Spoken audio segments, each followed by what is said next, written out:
Halo guys, kembali lagi dengan saya Arin. Kali ini saya akan memberikan tutorial mengenai koi. Nah, di sini klien sudah bawa gambar sendiri seperti ini, namun belum ada vektornya. Jadi kita perlu bikin dulu vektornya hingga pembuatan NC program menggunakan YouCanCam V11 nanti. Nah, sebelum kita bikin vektornya, kalian harus memahami dulu. Ini saya coba bikin line ya dengan klik kanan. Kemudian ini juga warnanya dihapus warna dalamnya. Nah, nanti di sini ini ada yang seperti ini, guys, untuk vektornya. Nah, ini akan saya jelaskan maksud garis-garis dari yang ada ini. Nah, jadi toolpad profile itu ada outside, inside, dan on. Nah, ini fungsinya pada mata pisau routernya. Nah, benda kerjanya ini adalah line warna merah ini ya, guys. Nah, toolpad kebetulan yang kita pakai itu 4 mili. Jadi makanya ini ibarat mata pisaunya ya. Diameter mata pisaunya ya, yaitu 4 mili. Nah, jaraknya dari sini nih 2 mili. Karena apa? Karena kan kalau misalnya 4 mili dibagi 2, 2 mili ya. Nah, ini inside. Dia nanti berkedudukan di sini. Ini inside. Jadi nanti kalau inside ini yang diambil itu yang luarnya, guys. Nanti akan saya kasih example-nya. Sedangkan kalau misalnya outside, outside itu yang diambil lu dari luar, tapi dalamnya yang dipakai. Dia pakai outside namanya. Nah, posisi mata pisaunya di sini. Sama, ini nanti 2 mili juga. Kita cek ukurannya ya. Nah, ini 2 mili. Kalau mata pisaunya itu 4 mili. Nah, kalau misalnya yang on itu pasti dia ada di tengah-tengah garis, di tengah-tengah benda kerja. Seperti itu. Nah, on ini berfungsi juga untuk yang example di sini. Nah, ini tuh juga pakai on. Makanya ada garis. Jadi nanti pas ketika kita program di YouCanCam, kita jadi tahu mana yang harusnya yang on, mana yang inside, dan mana yang outside. Nah, nanti saat di profiling machining itu ada clockwise dan anti clockwise. Artinya, kalau clockwise perputaran mata pisau itu searah dengan jarum jam. Jadi dia ke kanan ya, guys, searah jarum jam. Jadi misal ini toolpadnya on, dia searah jarum jam seperti ini perputarannya. Sedangkan semisal anti clockwise, perputaran mata pisau berlawanan arah jarum jam. Berlawanan berarti dia akan ke kanan ya. Nah, ini dia akan ke kanan. Sorry, ke kiri. Karena searah itu ke kanan, ini berarti dia ke kiri. Jadi nanti dia perputarannya seperti ini. Nah, arah berputaran mata pisau ini berpengaruh pada hasil juga. Jadi semisal kita menggunakan mata pisau yang biasa, ini juga akan berpengaruh. Makanya kalau misalnya cuttingan kita yang seperti ini kan terlalu kecil ya, terlampau kecil. Jadi kita perlu pakai mata pisau yang biasa agar karetnya itu aman. Nah, sedangkan kalau semisal kita pakai mesin mata pisaunya itu spiral di router, itu nanti dia pergerakannya akan mempengaruhi di anti clockwise dan clockwise-nya. Seperti itu. Jadi kalau anti clockwise perputaran mata pisau berlawanan, kalau clockwise searah jarum jam seperti itu. Nah, kita kasih example seperti ini ya. Nah, kebetulan ini nanti customer mintanya jadinya seperti ini, guys. Warna yang hitam ini nanti yang dipakai. Sedangkan warna yang putih dalam sini inilah yang lubang.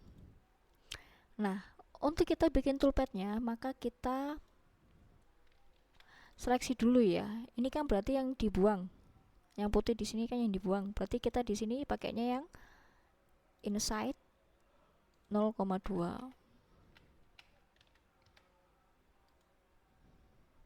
kita kasih beda warna aja ya. Nah ini nanti pergerakan mata pisaunya tergantung mau clockwise ataupun anti clockwise. Jadi nanti dia yang dibuang, karena yang kita pakai itu yang sebelah sini. Ini semuanya berlaku guys, semuanya kita insert dulu semuanya pokoknya, baru nanti terakhir kita atur untuk offsetnya, pemotongan keliling. Sorry, jangan sampai salah klik ya. Kalau salah klik bisa fatal nanti di you can cam nya juga.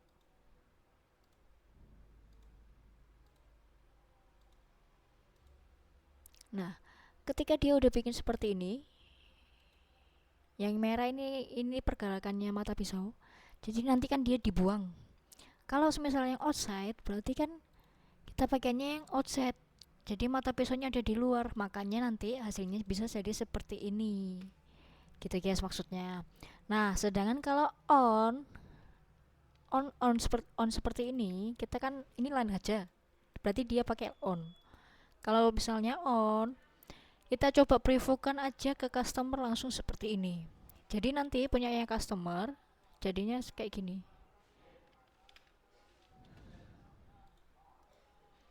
Nah, kalau misalnya dia pakai on, ini punya customer mintanya seperti ini.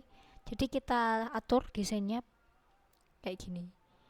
Makanya itu tadi, semisal kita lihat di line-nya aja. Nah, kayak gini. Ini kalau pakai on. Oke, kita balik lagi ke koi. Nah, di sini kan kita bisa cek nih. Kebetulan ini sudah saya gambar. Kalian bisa pakai line ataupun 2 point line, bezier ataupun pen. Kalau misal kita pakai pen, ini diklik dulu. Ini pakai 2 point line ya. Nah, pakai pen ini diklik dulu. Baru di sini ALT, klik sini. Baru gini. Escape. Nah, untuk kembali. Kita bikin terus aja. Ini kan karena yang dibuka cuma line-line-nya aja. Karena dia nanti settingannya on di you can cam-nya.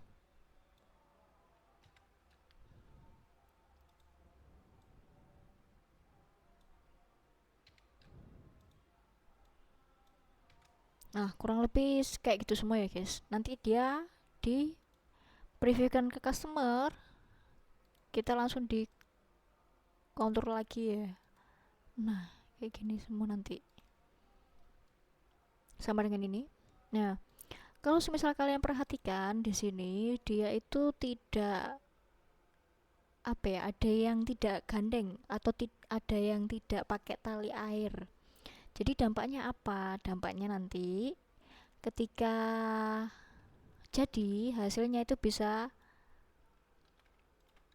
nggak nyatu, alias kiwir-kiwir kalau bahasa Jawanya itu guys. Nah, ini contohnya yang saya maksud. Saya kasih tanda ya. Nah, ini dia contohnya. Nah, di sini kan nggak ada nih. Harusnya kan ada. Makanya tali air ini fungsinya untuk pegangan. Sini pun juga sama. Ini nggak ada. Ini harus saya tambahin lagi biar bagus juga. Jadi kesannya aman gitu nanti saat barang ini udah selesai di cutting. Itu gak cuma berlaku buat di sini ya, buat yang lainnya juga berlaku guys. Nah, ini contohnya yang ini. Di sini pun juga berlaku. Jadi kalian harus cermat-cermat untuk melihat gambarnya, karena kalau nggak gitu nanti ketika di weekend cam lubang semua malah nggak kebentuk nanti. Kayak gitu. Oke, selanjutnya kita langsung bikin aja ya buat filenya di you can cam. Kurang lebih nanti vektornya seperti itu. Kita bikin di satu lembar ACP itu berarti ukurannya 122 kali 244. Kita atur di sini ya. Nah, ini belum ada tanda nih.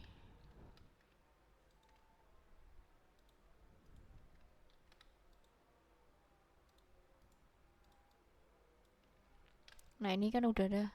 Untuk menaruh di sini biar kita langsung gampang, kita taruh aja di kiri bawah. Ya, jadi ini seleksi dulu L di keyboard dan bottom B di keyboard juga. Nanti yang lainnya ini ada yang di insert, ada yang di offset ya. Ya, sorry, ada yang di insert dan ada yang di on di gambar yang putih-putih ini. Sedangkan nanti kalau offsetnya itu nanti akan berlaku buat letter L ini, guys. Di sini. Letter L ini nanti akan berlaku. Buat apa fungsinya? Biar nanti pas kita pemotongan offset kan kita keluar ya, dua di luar nanti, bukan yang on ya. Nanti dia fungsinya untuk memotong, tapi bagian atas dan bagian kanan saja. Jadi kiri bawahnya nanti nggak perlu dipotong. Ini penataan nestingnya di bahan ya. Oke, ini kita hapus. Kemudian kita ekspor aja langsung ke EPS.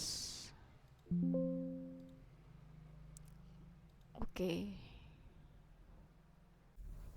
Nah, tadi kan kita udah ekspor ke EPS-nya ya. Sekarang kita drag and drop aja langsung.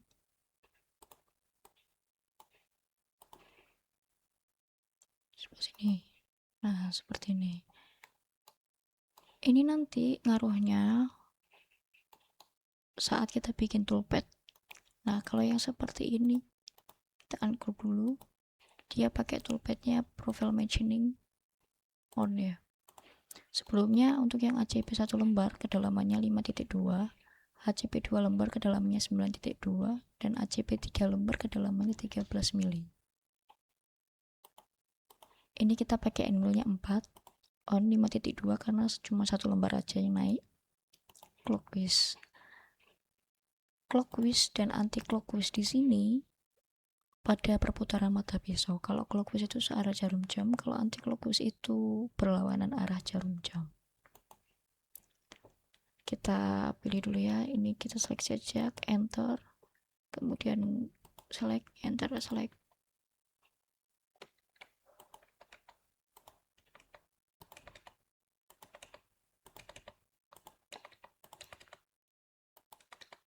Baru yang seperti ini, dia itu pakai yang inset. Nah, seperti ini. Ini pun juga sama, inside.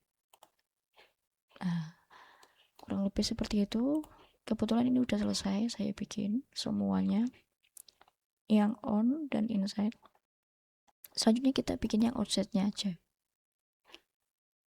Move-nya ini kita ganti ke 2000.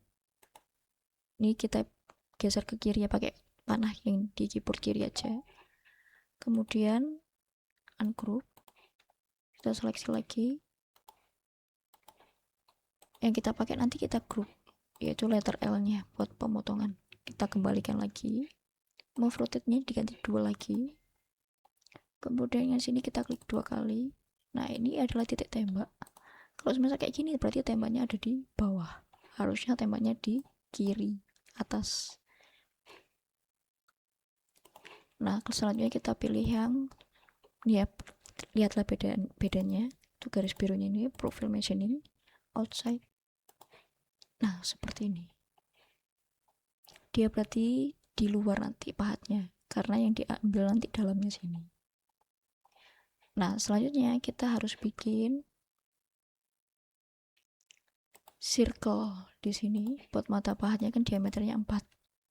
Untuk apa? Untuk titik 0 pada mesin di kiri bawah, penanda gitu.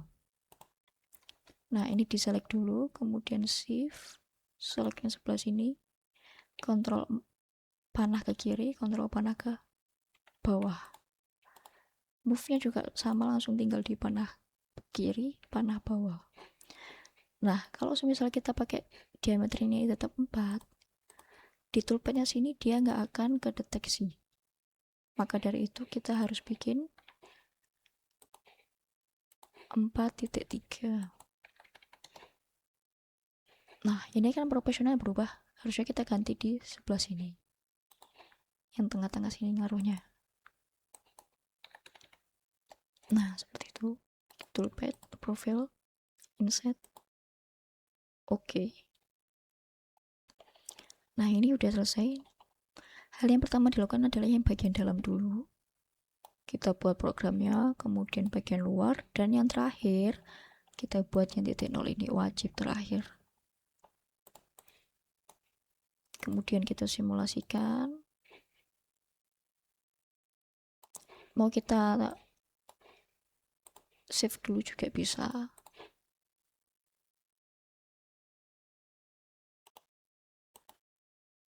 Save seperti ini.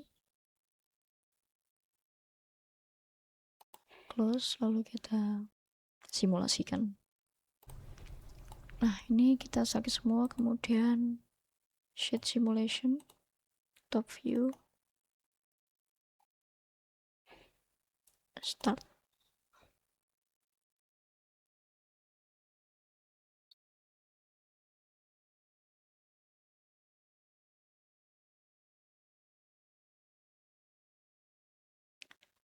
Ini berpengaruh saat kita mana dulu yang di profile imagining tadi. Pengaruhnya ke situ.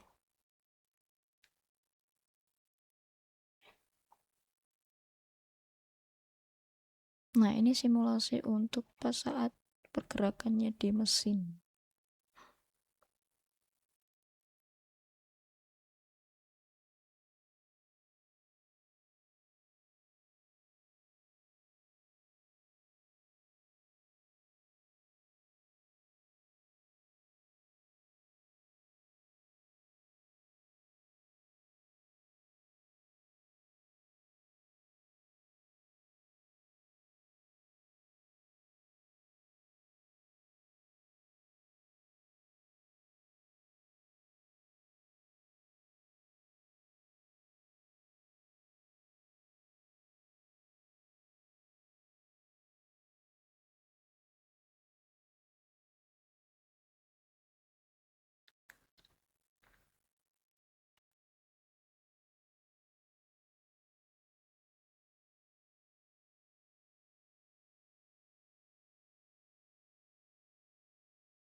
Nah, seperti itu kurang lebih ya.